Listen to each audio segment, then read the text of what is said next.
Pangalengan telah menjelma menjadi surga wisata di Kabupaten Bandung. Daerah ini memang terkenal akan keindahan bentang alamnya, juga atraksi wisatanya yang beragam. Selama setengah jam ke depan, ikuti keseruan gue rafting di Sungai Palayangan, camping kekinian di pinggir sungai, juga menikmati banyak atraksi wisata di Desa Wisata Cibiruetan. Bersama gue Febrian, ikuti penjelajahan gue di Pangalengan dan sekitarnya bersama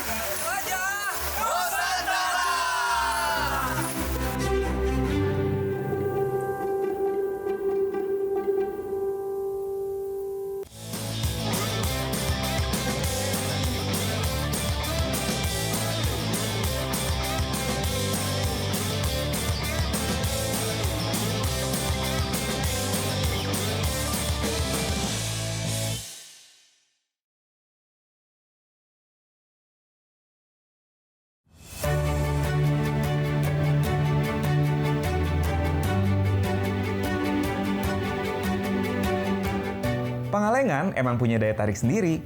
Selain udaranya sejuk dengan panorama yang indah, salah satu kecamatan di Kabupaten Bandung ini juga punya banyak destinasi wisata yang menarik buat dijelajah.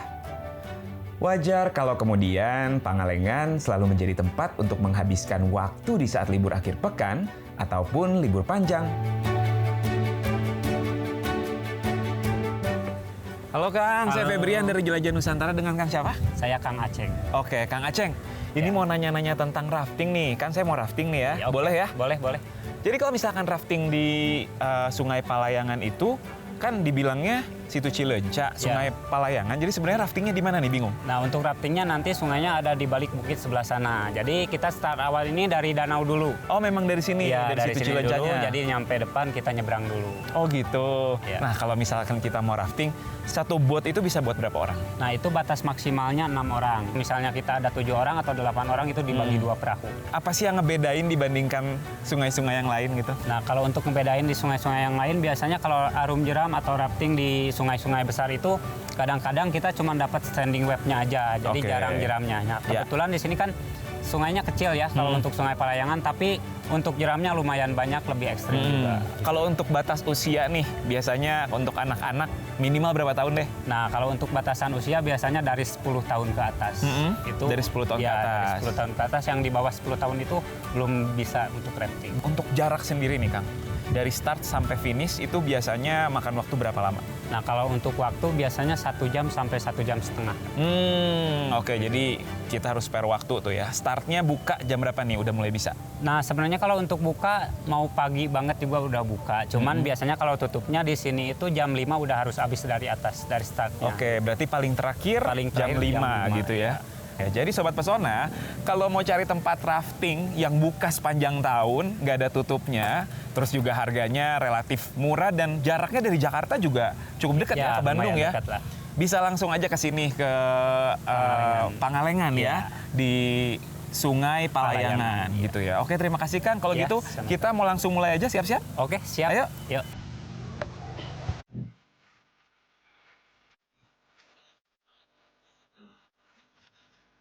Ini untuk menopang kepala kita apabila kita terlempar atau keluar dari perahu. Ya, semuanya paham ya?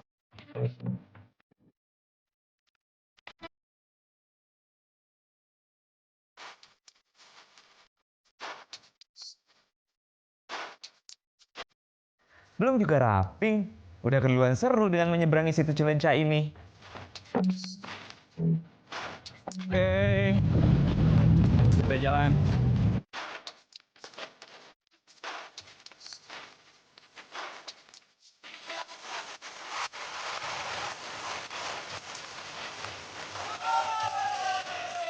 Yes, pengarungan Sungai Palayangan dimulai.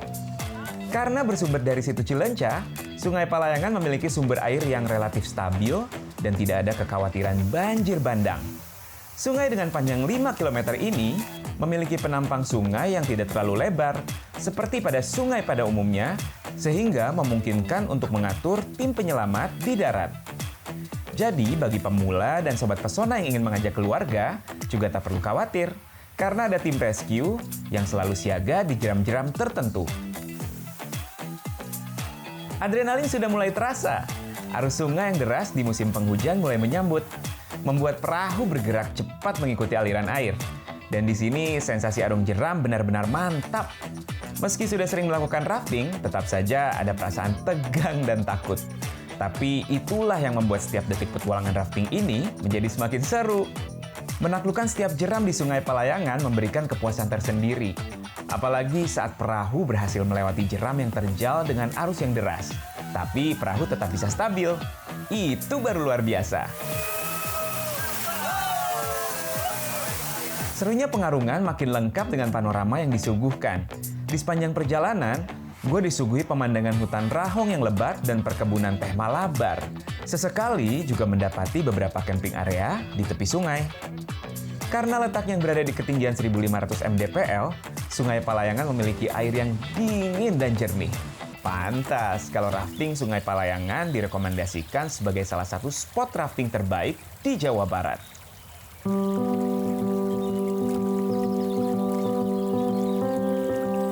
Meski namanya camping, di pinggir sungai lagi. Jangan khawatir, tempat ini juga menyediakan kamar mandi yang memadai dan bersih kok.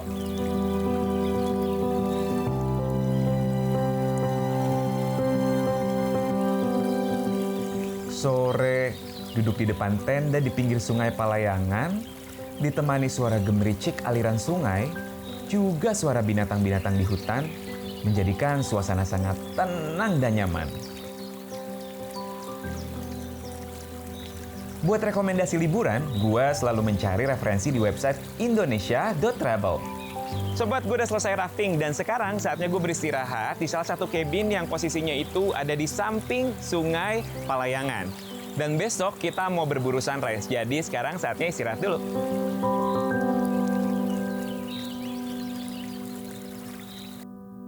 Setelah ini, gue mau ngajak Sobat Pesona buat seru-seruan di desa wisata Cibiruetan. Ada banyak atraksi di sana, jadi stay tune terus di Jelajah Nusantara.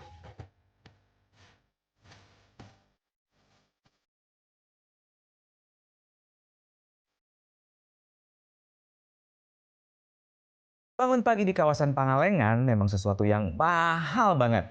Udaranya sangat segar dan pemandangannya cantik sekali. Ditambah kalau Sobat Pesona beruntung bisa mendapatkan hangatnya sinar matahari pagi sambil menikmati hijaunya perkebunan teh.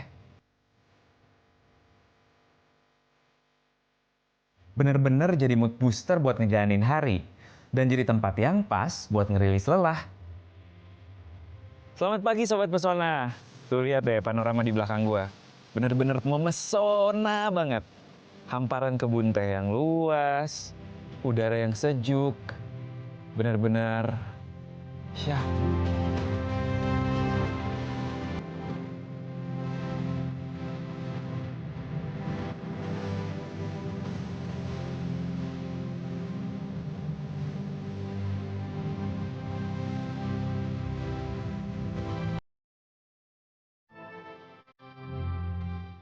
Dari Pangalengan, penjelajahan lanjut ke daerah sekitarnya. Kali ini gue mau ke desa wisata Cibiruetan. Salah satu desa wisata berprestasi di Kabupaten Bandung. Tahun 2022, Cibiruetan mendapat penghargaan sebagai Desa Percontohan Anti Korupsi di Indonesia dari Komisi Pemberantasan Korupsi. Setahun kemudian, desa ini mewakili Indonesia di ajang ASEAN Village Network Meeting tahun 2023. Cibiruetan berhasil mengoptimalkan sumber daya dan memberdayakan warganya dalam memaksimalkan potensi pariwisata.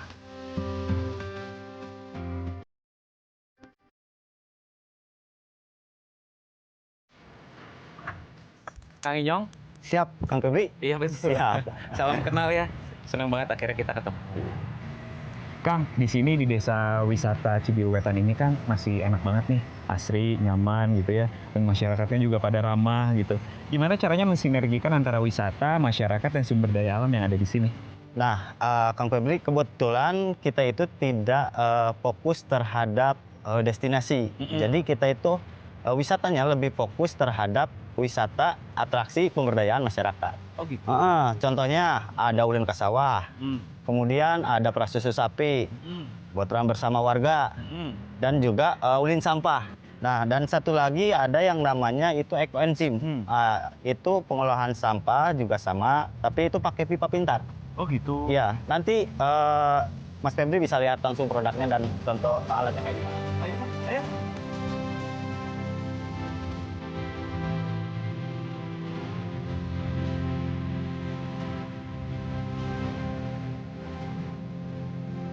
Nah, ini Kang Pen, pipa pintar. Salah satu inovasi produk dari warga desa Cibiruetan. Oh gitu, wah. Biasanya ini produk hasilnya jadi apa, Kang? Nah, ini produknya Kang. Ya. Ekoenzim. Nah, ini fungsinya salah satunya buat subur tanaman, kemudian buat bikin tubuh itu lebih maksimal lagi. Gitu ya? Wah, luar biasa. Jadi yang tadinya sampah gitu, terus akhirnya ini bisa dijual. Ada nilai ekonomi. Jadi Sobat Pesona, ini adalah produk ekonomi kreatif dari Desa Wisata Cibiruetan yang dihasilkan dari kreativitas masyarakat lokal mengolah sampah organik dapur yang tadinya tidak punya nilai ekonomi menjadi punya nilai ekonomi. Jadi bisa dijadikan oleh-oleh dari sini ya? Iya. Wah, luar biasa, Kang. Oke. Nah, satu lagi ulin sampah ada yang namanya budidaya maggot atau pengolahan sampah dengan maggot. Oh gitu? Ada, itu lebih seru. Nanti Bisa kita ya? langsung ke sana. Kita langsung sana aja? Oke. Oke, Sobat Pesona juga pasti penasaran. Yuk. Yuk.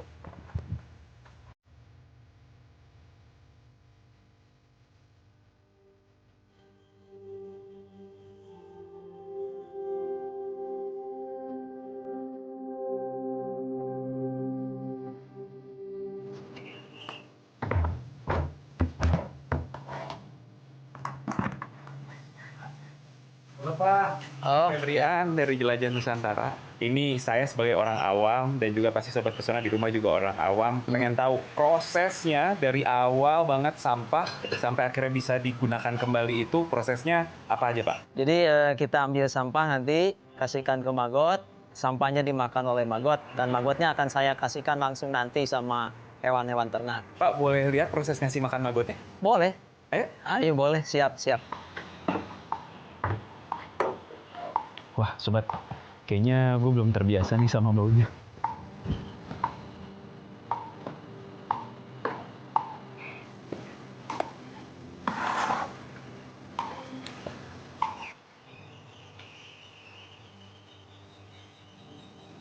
Nah, ini tempatnya nih.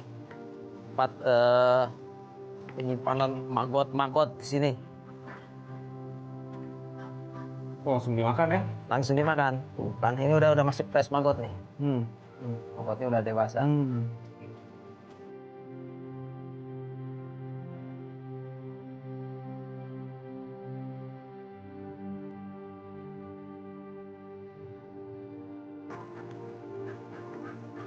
Nah ini teh yang harusnya ayam ukuran makannya 5 kilo, satu kali ngasih makan. Kalau pakai ini cukup 2,5 kilo cukup. Wah berarti memang jadi lebih Ya. ekonomis ya? Ekonomis sekali karena ini tidak beli. Iya benar ya, Ini hasil karya. hasil karya sendiri.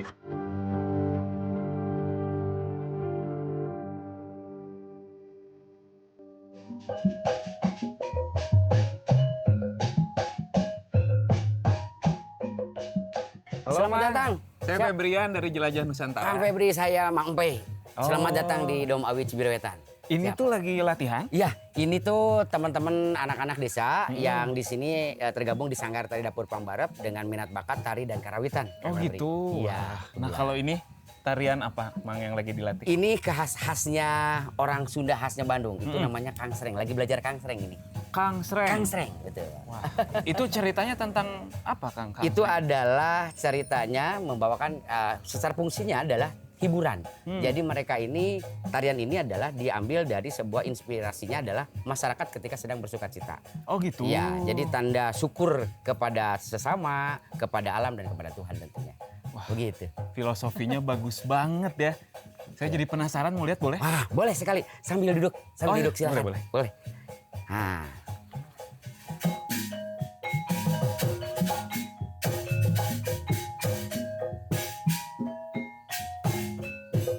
Tarian khas Cibiruetan ini menjadi atraksi penyambutan bagi setiap wisatawan yang datang. Bukan sekedar menyambut, wisatawan diajak untuk menari bersama dalam lenggak-lenggok tarian khas Cibiruetan yang penuh makna. Biasanya, atraksi seperti ini sangat dinikmati oleh wisatawan asing.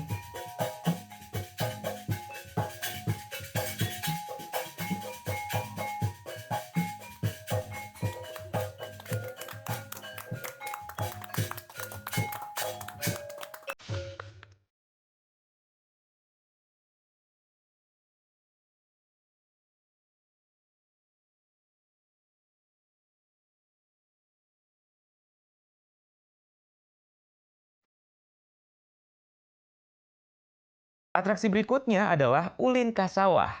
Wisatawan akan diajak keliling sawah, ikut merasakan menjadi petani di desa wisata Cibiru Wetan. Sobat Pesona, sekarang gue lagi ada di area pesawahan, masih di desa wisata Cibiru Wetan. Dan gue mau ngeliat aktivitas petani yang ada di sini. Yuk.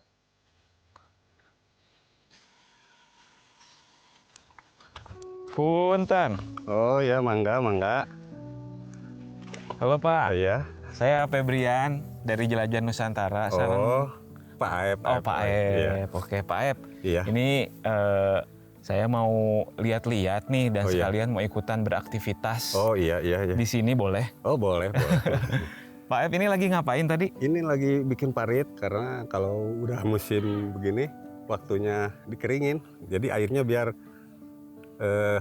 Mengalir. Ya, Oh, biar airnya tuh habis. Berarti Iya. kalau sekarang lagi musimnya udah hampir panen atau gimana, Pak? Iya, paling ini sekitar 1 minggu, 2 minggu lagi panen. Kalau wisatawan yang datang ke sini nih, Iya. mau ikutan ulin ke sawah gitu Oh, ya, iya, iya. bersama dengan petani-petani, berarti ngikutin musimnya pas Ya, lagi musim apa ya? Iya, musim apa ya. Nah, kalau misalkan kayak sekarang gini nih, Iya. Pak Aep ya, berarti kan musimnya sudah hampir panen. Iya, Kegiatannya berarti bisa ikut bikin parit. bikin parit. Terus apa lagi, Pak? Paling ngusir burung. Saya Ya. boleh ikutan Oh, nggak? boleh, boleh, boleh. Oke. Boleh. Oke. Ya, ini. Nah, karena saat ini adalah masa penggemukan padi, gue akan diajak buat mengusir burung di sawah. Karena pada masa penggemukan tanaman padi, keberadaan burung bisa merusak pertumbuhan padi.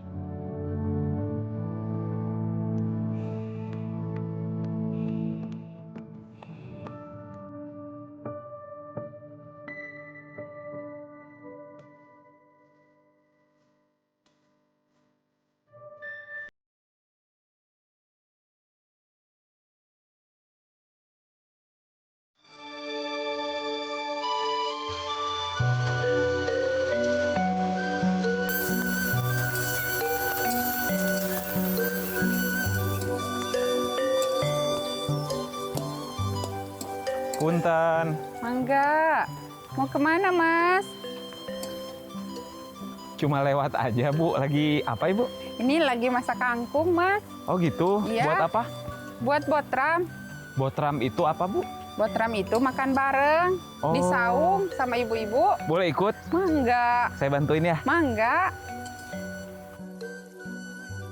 Selanjutnya, ini dia yang nggak boleh kelewatan kalau ke Cibiru Wetan. Gue mau ikutan tradisi botram alias ngebotram, alias makan bersama dengan makanan yang dibawa sendiri-sendiri.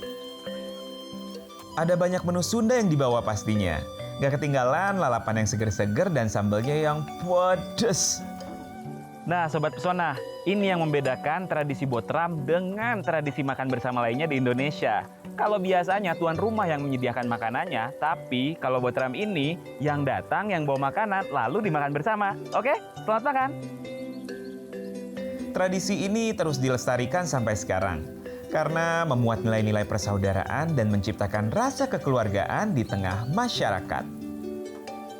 Benar-benar hangat suasana ngebotram ini. Makan dengan menu Sunda yang enaknya nggak pernah gagal.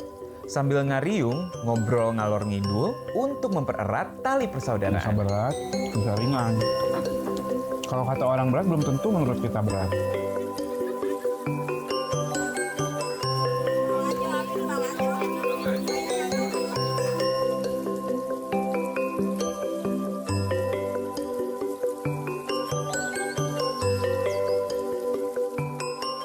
Sobat Pesona, hari ini kita mau belajar memerah susu sapi. Kapan lagi kita bisa memerah susu sapi langsung? Nah, katanya ada teknik khusus untuk memerah susu sapi. Yuk kita langsung cari tahu aja.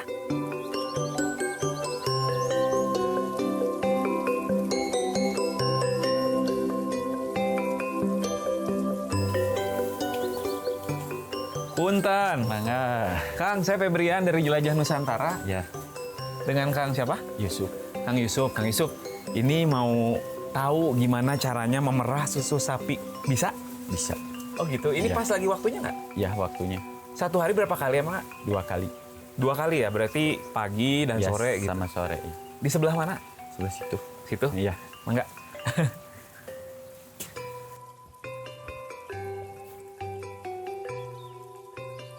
Aja lewat sini. Ke sini? Oh, Iya, lewat oke. sini aja.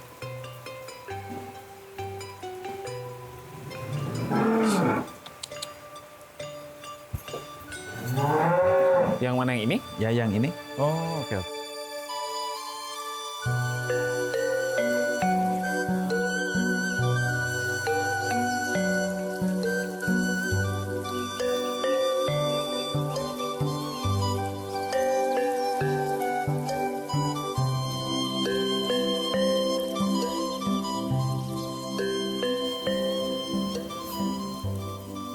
Gini ya. Ternyata nggak mudah, Sobat Pesona. Ya, gini.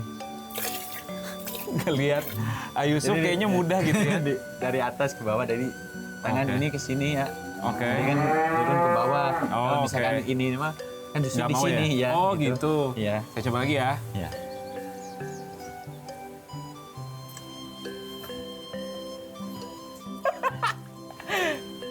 Susah ternyata.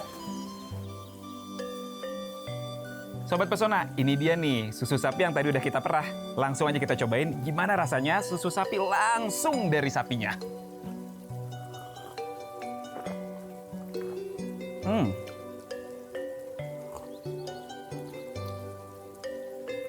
Rasanya beda sama susu yang ada di kemasan ya. Iya. Lebih segar, terus rasanya ada kayak rasa-rasa kejunya gitu sedikit. Iya, iya. Terus proses selanjutnya apa, Kang? Ya paling dikumpulin dari semua sapi susunya, nanti kita jam 5 dari koperasi ngambil ke tiap-tiap peternak. Satu hari biasanya kurang lebih berapa liter susu yang dihasilkan? Kalau dari semuanya sekitar 100 liter lah. 100 liter per hari. Itu udah Pagi. Oh, pagi aja. Pagi Sore aja. juga Sore sama. sekitar 80. Oh, jadi lebih sedikit karena Ya. pagi udah diperah ya. gitu. Terus abis gitu baru dijemput Ya. untuk diantarkan ke koperasi. Ya. Baru abis itu didistribusikan ke tempat-tempat lain. Mau diolah langsung bisa, ataupun juga dibeli langsung di sana juga bisa ya. Bisa. Nah gitu Sobat Pesona. Terima kasih Kang. Ya. Akhirnya selesai sudah penjelajahan gue di Pangalengan dan sekitarnya. Ada banyak keindahan dan pesona yang gue temui. Ada banyak makna dari setiap penjelajahan yang gue dapati. Dan ada banyak kenangan yang tercipta di setiap destinasi. Saksikan terus Jelajah Nusantara buat rekomendasi liburan kalian. Dan temukan segala keajaiban di Indonesia aja.